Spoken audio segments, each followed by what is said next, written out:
କାଉ, ହଂସ, ଶୁଆ, ମୟୂର କାହାଣୀ। ଗୋଟିଏ ଜଙ୍ଗଲରେ ଏକ କାଉ ରହୁଥିଲା। ତାର ଜୀବନରେ କୌଣସି ଅସୁବିଧା ନଥିଲା। ସେ ଜୀବନକୁ ଭରପୁର ଉପଭୋଗ କରୁଥିଲା। ଦିନେ ସେ ଉଡ଼ିବା ସମୟରେ ସେ ଏକ ହ୍ରଦ ନିକଟରେ ପହଞ୍ଚିଲା। ସେଠାରେ ସେ ଏକ ଧଳା ହଂସକୁ ଦେଖିଲା। ତାକୁ ଦେଖି ସେ ଭାବିଲା, ଏତେ ଧଳା ଏବଂ ଏତେ ସୁନ୍ଦର, ଏହି ହଂସଟି କେତେ ଭାଗ୍ୟବାନ।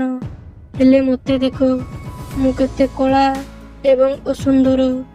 ଏହି ହଂସ ନିହାତି ଦୁନିଆର ସବୁଠାରୁ ଖୁସି ଏବଂ ସୁଖୀ ପକ୍ଷୀ ହୋଇଥିବ। ଏହାପରେ ସେ ହଂସ ନିକଟକୁ ଯାଇ ତା ମନରେ କ'ଣ ଅଛି ତାହା ଜଣାଇଲା। କାଉର କଥା ଶୁଣି ହଂସ ହସିଲା ଏବଂ କହିଲା, ନା ବନ୍ଧୁ, ବାସ୍ତବରେ ସେମିତି ନୁହେଁ।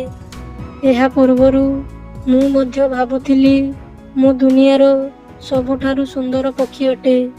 ଏହି କଥା ଭାବି ମୁଁ ବହୁତ ଖୁସି ଏବଂ ସୁଖୀ ଥିଲି। କିନ୍ତୁ ଦିନେ ମୁଁ ଏକ ଶୁଆକୁ ଦେଖିଲି, ଯାହାର ରଙ୍ଗ ସବୁଜ ଏବଂ ନାଲି ରଙ୍ଗର ଥଣ୍ଟଟି କେତେ ନିଆରା। ମୁଁ ଭାବୁଛି ନିଶ୍ଚିତ ସେ ହିଁ ଦୁନିଆର ସବୁଠାରୁ ସୁନ୍ଦର ଏବଂ ସୁଖୀ ପକ୍ଷୀ ହୋଇଥିବ। ହଂସର କଥା ଶୁଣି କାଉ ଶୁଆ ପାଖକୁ ଯାଇ ତାକୁ ପଚାରିଲା, କ'ଣ ତୁମେ ଦୁନିଆର ସବୁଠାରୁ ସୁନ୍ଦର ଏବଂ ସୁଖୀ ପକ୍ଷୀ? ଶୁଆ ଉତ୍ତର ଦେଲା, ମୁଁ ମୟୂର ନ ଦେଖିବା ପର୍ଯ୍ୟନ୍ତ ମୁଁ ନିଜକୁ ସବୁଠାରୁ ସୁନ୍ଦର ଭାବି ବହୁତ ଖୁସି ଜୀବନ ବିତାଉଥିଲି। କିନ୍ତୁ ବର୍ତ୍ତମାନ ମୁଁ ଅନୁଭବ କରୁଛି ଯେ ମୟୂର ଠାରୁ ଅଧିକ ସୁନ୍ଦର କିଛି ହୋଇପାରିବ ନାହିଁ। ସେ ହିଁ ଦୁନିଆର ସବୁଠାରୁ ସୁନ୍ଦର ଏବଂ ସୁଖୀ ପକ୍ଷୀ ଅଟେ। ଏହାପରେ କାଉ ମୟୂର ଖୋଜିବାକୁ ବାହାରିଲା। ଖୋଜି ଖୋଜି ସେ ଏକ ପ୍ରାଣୀ ଉଦ୍ୟାନରେ ପହଞ୍ଚିଲା।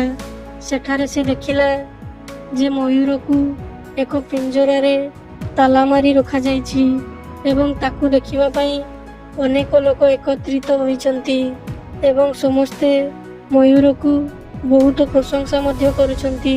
ସମସ୍ତେ ଚାଲିଯିବା ପରେ କାଉ ମୟୂର ପାଖକୁ ଯାଇ ତାକୁ କହିଲା, ତୁମେ କେତେ ଭାଗ୍ୟବାନ ଯେ ତୁମର ସୌନ୍ଦର୍ଯ୍ୟ ହେତୁ ପ୍ରତିଦିନ ହଜାର ହଜାର ଲୋକ ତୁମକୁ ଦେଖିବା ପାଇଁ ଆସନ୍ତି।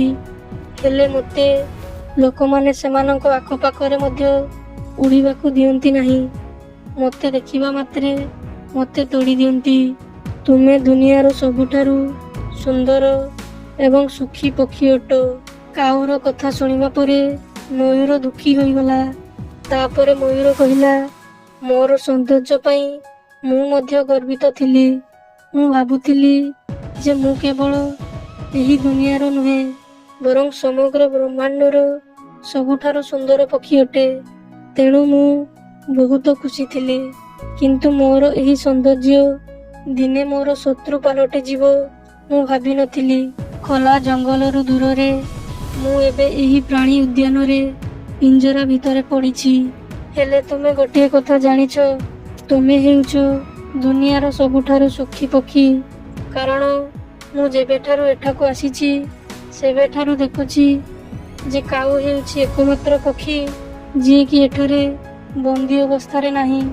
ତେଣୁ ଗତ କିଛି ଦିନ ଧରି ମୁଁ ଭାବିବାକୁ ଲାଗିଲି ଯେ ଯଦି ମୁଁ କାଉ ହୋଇଥାନ୍ତି, ଅନ୍ତତଃ ମୁଁ ମୁକ୍ତ ଭାବରେ ବୁଲାବୁଲି କରିପାରିଥାନ୍ତି ଏବଂ ମୁଁ ଏହି ଦୁନିଆର ସବୁଠାରୁ ଖୁସି ଏବଂ ସୁଖୀ ପକ୍ଷୀ ହୋଇଥାନ୍ତି। ଶିକ୍ଷା। ଏହି କାହାଣୀରୁ ଆମକୁ ଶିଖିବାକୁ ମିଳେ, ନିଜକୁ ଅନ୍ୟ ସହିତ ତୁଳନା କରି ଅଯଥା ଦୁଃଖୀ ହେବା ଉଚିତ ନୁହେଁ। ଭଗବାନ ସମସ୍ତଙ୍କୁ ଭିନ୍ନ ରୂପେ ଗଢ଼ିଛନ୍ତି ଏବଂ ବିଭିନ୍ନ ଗୁଣ ଦେଇଛନ୍ତି। ହେଲେ ଆମେ ଏହାର ଗୁରୁତ୍ୱକୁ ବୁଝିବା ଉଚିତ ଏବଂ ନିଜକୁ କାହାଠାରୁ କମ୍ ମନେ କରିବା ଅନୁଚିତ। ଅନ୍ୟ ପ୍ରତି ଈର୍ଷା କରିବା ପରିବର୍ତ୍ତେ ଆମ ପାଖରେ ଯାହା ଅଛି ସେଥିରେ ଖୁସି ହେବା ଉଚିତ।